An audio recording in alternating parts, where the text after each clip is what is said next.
Right. Thank you to the Sohn community for having us. As mentioned, I'm Harley Miller. I'm the founder and CEO of Left Lane Capital. Some shameless self-promotion here. Here with Gerard and Djamel of Kings League, which is one of our core investments in Left Lane. I'm sure everyone has been, filled with exhilarating content around fixed income and interest rates and hypothecating about the ways of the world. I'm certainly no macro pundit, and so I'll spare you of my pedestrian view of that. But what I sure as hell am convinced of is that sports and the future of sports is going nowhere.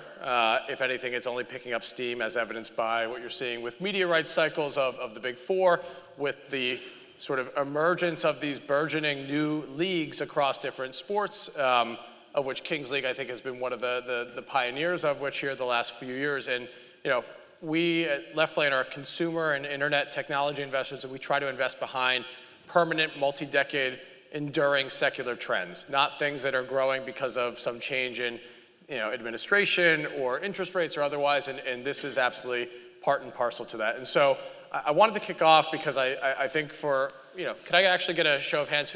Raise your hand if you've heard of Kings League or are familiar with it. Okay, so some people here. They're not yet in the US. We will talk about the expansion plans. I think it's worth just taking and level setting, introducing yourself. Hopefully you don't need much of an introduction, but Kings League surely deserves it. And help the audience understand sort of the genesis of Kings League, how it was birthed, how it came into existence, the opportunity set you saw, and we can kind of go from there.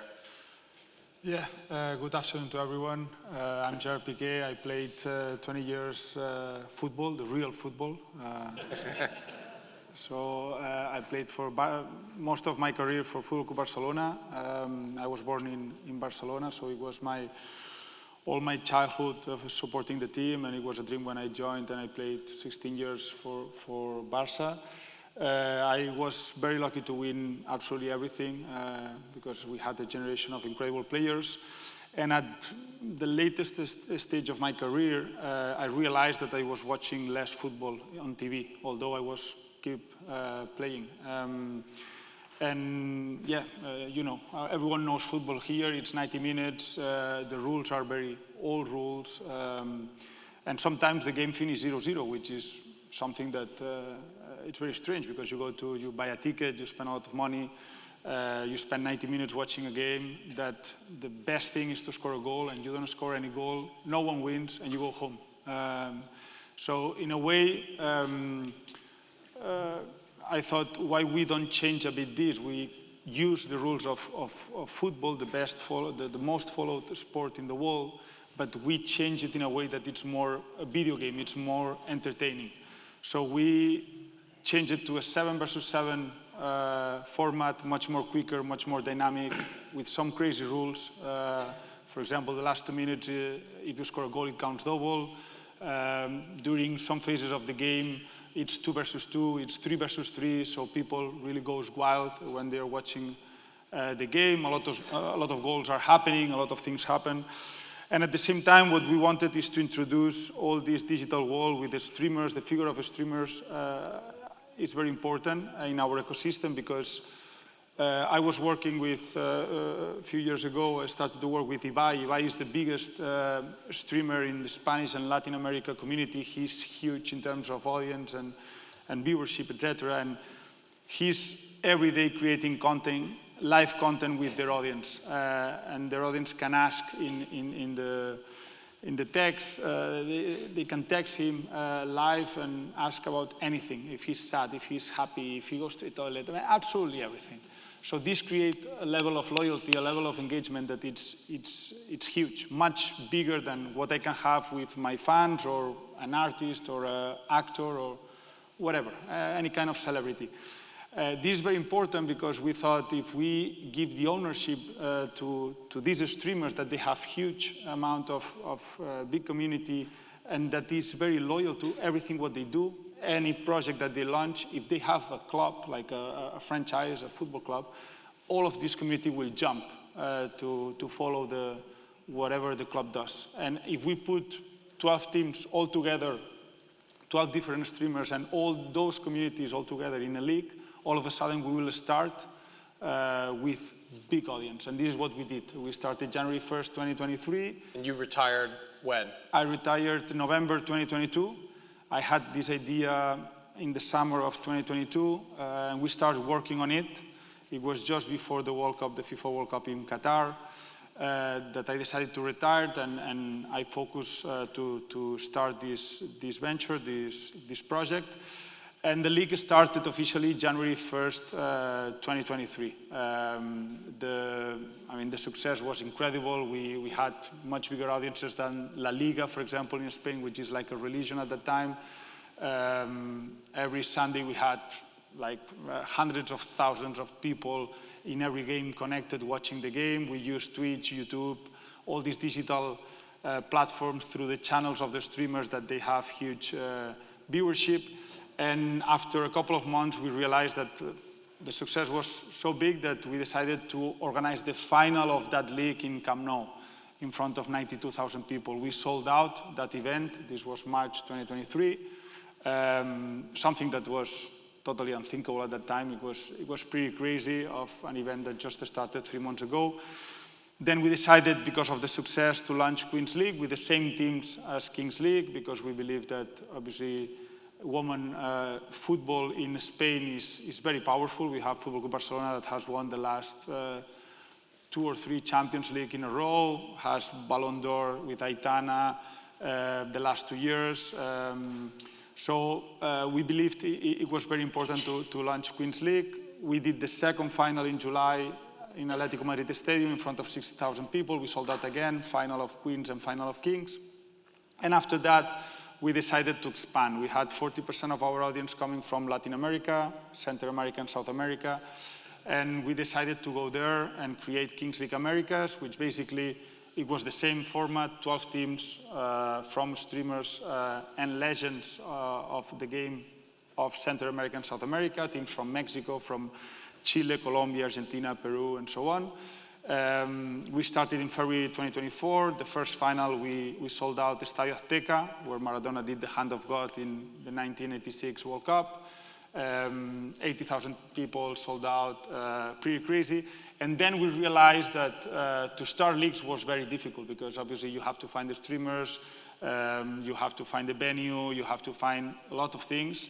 So in order to arrive worldwide and really have an impact in different countries at the same time, we decided to create the first World Cup of clubs, that it's very similar to the Champions League for people that is familiarized with European football.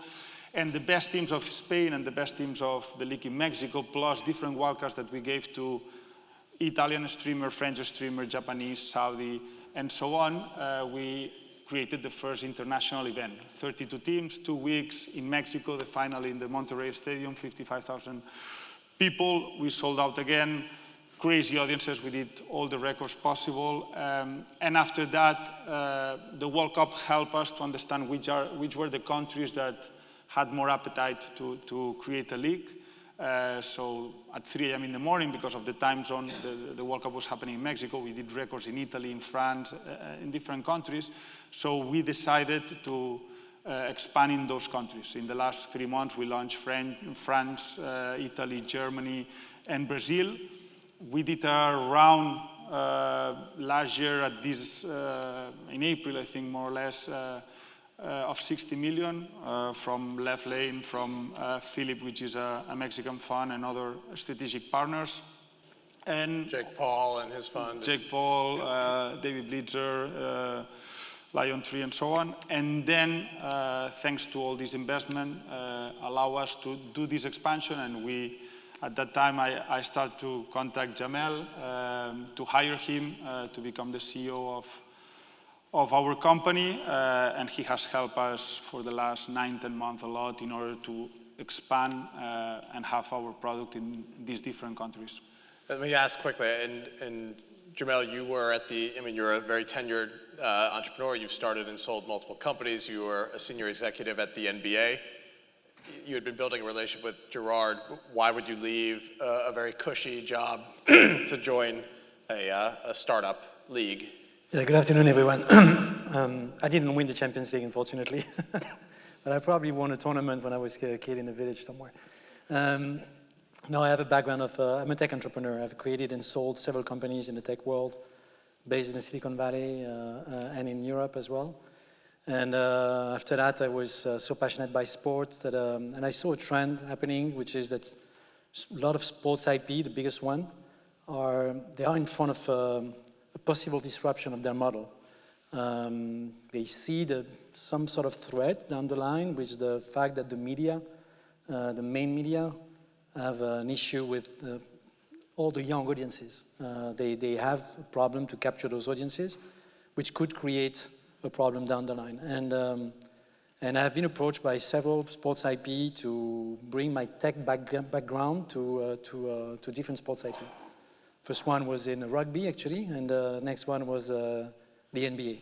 I'm a big fan of the NBA forever, and then I joined the NBA as the managing director for Europe and Middle East, and that's where I defined the NBA Europe project that has been presented recently. But Gerard came with a project which is so exciting and also a fast-paced, hyper-growth project that was very exciting to me. So yes, I did something that could look like a little bit weird, let's say, to leave this very noble house and very admirable company, which is the NBA, that I really respect and admire a lot, for this adventure. And this adventure is fantastic because we are going so fast, and we have a real opportunity to build something which is completely different of what the other sports IP are doing.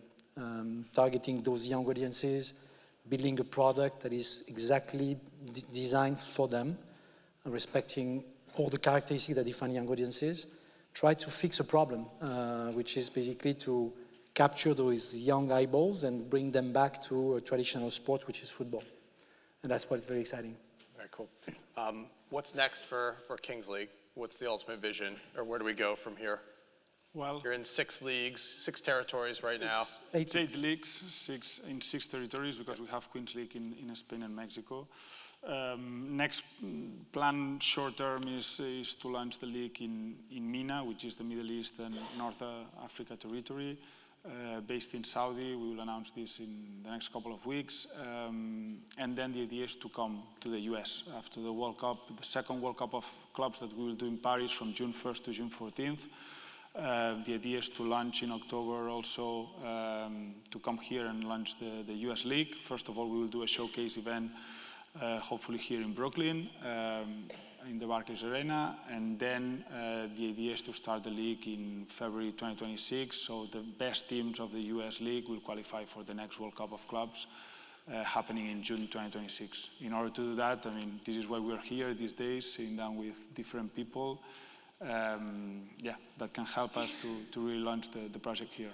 Yeah, we'll come back to that in a moment. When we were evaluating Kings League early last year, before we closed the investment, a couple things. I think a lot of investors perceive sports to be a sort of an endless money pit, sort of a never profitable venture. You have to incur a very sort of rigorous J-curve being just burning money for a long time to get to quite big scale before you can turn a profit. Or making a return in sports was incumbent upon the next billionaire or sovereign wealth inheriting your unprofitable asset as sort of a trophy asset. One of the things we admired and appreciated, I think, early on about Kings League was how you controlled the pyramid. I remember you told me you really studied the economics of the UFC and WWE and how those were properties that have been able to command for many, many years a 50, 60% plus EBITDA margin, which is incredible for a business that has physical operations. And a lot of this because they control the pyramid, right? And in the traditional football or soccer world, there's FIFA, there's all the different leagues from Premiership to Bundesliga to La Liga, there's players unions, there's just a lot of red tape and bureaucracy. And one of the things that I think we really appreciated how you were architecting Kings League was you really controlled the whole pyramid. You were FIFA down to the players union and everything in between. And you weren't at the behest of a media rights partner, right? You really spoke directly to your audience. And you had huge distribution from day one in terms of eyeballs that led to big sponsorship dollars. And I think the audience here would appreciate even just, Djamel, maybe you could share a rough sense of scale of the business for this upcoming financial year and it's also worth noting the company hasn't really historically burned money. You were profitable in the first 2 years of operations. I'm sure we'll think about burning money as you expand to 8 to 10 to 12 territories, right, at the same time. But the fundamentals of the business have been extremely sound from day one. Yeah, we've built a model which is really to target, the objective is really to capture this young audience. And then capture this young audience means that we need to bring the product to their eyes using their tools, their devices, their platform. So that was, and using also their influencers, the people that they like to follow. And when you say that, basically you say that the product must be distributed on social platform, on live platforms, on all of them, and has to be distributed through the guys that they trust, their favorite influencers. And that's why this league has been built this way. Every team is associated or even owned up to 100% for some of them by digital influencers or legend of the game. And those digital influencers have the role to market the product, explain the rules, distribute it, comment it, and create this interactivity, which is so important for the young audiences. The young generation are very different than I was. I mean, they are used to interact with their content. They're used to have even discussions with these influencers, so they need to be involved. And then when you say that, then it means that we need to use those guys to bring our product to the level of interaction that is needed. So when you make this hypothesis, you say, okay, it's free to air everywhere. You maximize the reach. We push on our platform. We have plenty of media deals that are low-value media deals for now because we don't want to have any exclusivity. We don't want to be behind a paywall. We want to distribute the product as widely as possible.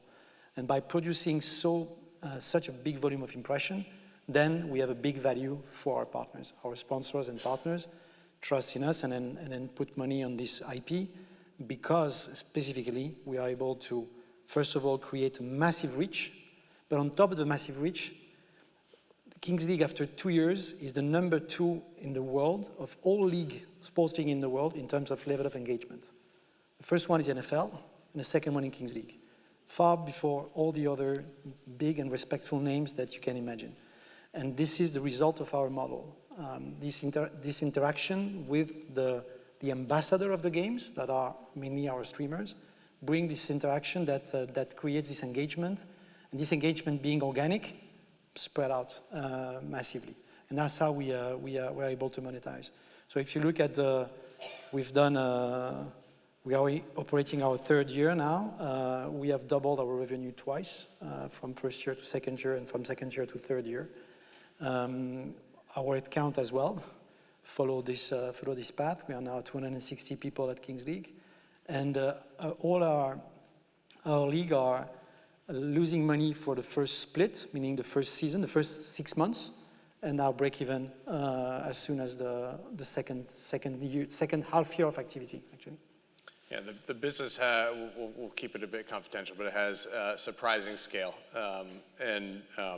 which is atypical for typically an emerging sports league. Last 2 things, because we're running short on time. What do you think, Gerard, the traditional sports, are they taking notice of Kings League? Are they paying attention? What can they learn, from Kings League and your approach? Well, I think that we are pretty complementary.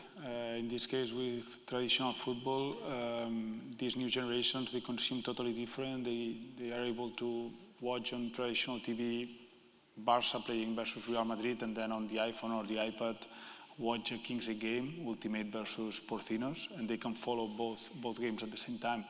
And I think thanks to Kings League, we can help all these leagues to really have again this young generation. We have 85% of our audience that is less than 35 years old. So I think the TGL, for those who are golf fans, were lauding their younger audience of viewers at an average age of 58 compared to 61 for the NBA. And so we're talking about having 90% of our viewers below the age of 35. Yeah. So when we think about multi-decade long relationships, this is evidence of that. And we have different partnerships with Serie A, for example, or different clubs like Juventus or Olympique de Marseille, where we do a lot of content with them. We make our players with their players train together or do content with the same with the leagues. So I think that they are understanding that at the end of the day we can help each other. And yeah, I think Kings League is a tool to bring this young audience again to consume football, although obviously traditional football will forever, I think, will be the most followed sport in the world, even in the US it's not.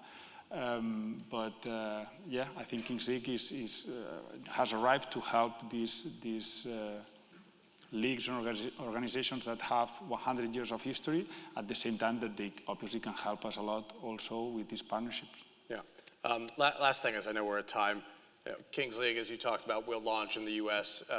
You're here this week. You were taking meetings with potential investors as the approach for the US League, which has not been the case perhaps for the other territories, will be to sell franchises and give partial equity ownership into the US entity, right? Which has a little bit more of the traditional sports approach to it. I think for the audience here, the theme, as I've gathered, of Sohn has been, what's the investment opportunity, right? How do you read the tea? And so, how do you think about prosecuting sports and the future of sports? Again, I think there's a very private equity approach to it, which is inheriting something that's already very large and mature, but there's probably not going to be a lot of alpha in that. The other play is there access to potential franchise teams and burgeoning leagues like a Kings League? And so I'm sure you all will be spending more time in New York and in different cities across North America here over the coming months as you kind of embark on that journey with a bit more intention. But I just wanted to thank the audience here today. Hopefully this was a slightly more refreshing fireside chat, and it's been a pleasure to work with the two of you here. And I think Kings League is the next massive public company property here that has kind of really, really infinite runway ahead of it. And so more to come. Thank you. Thank you very much.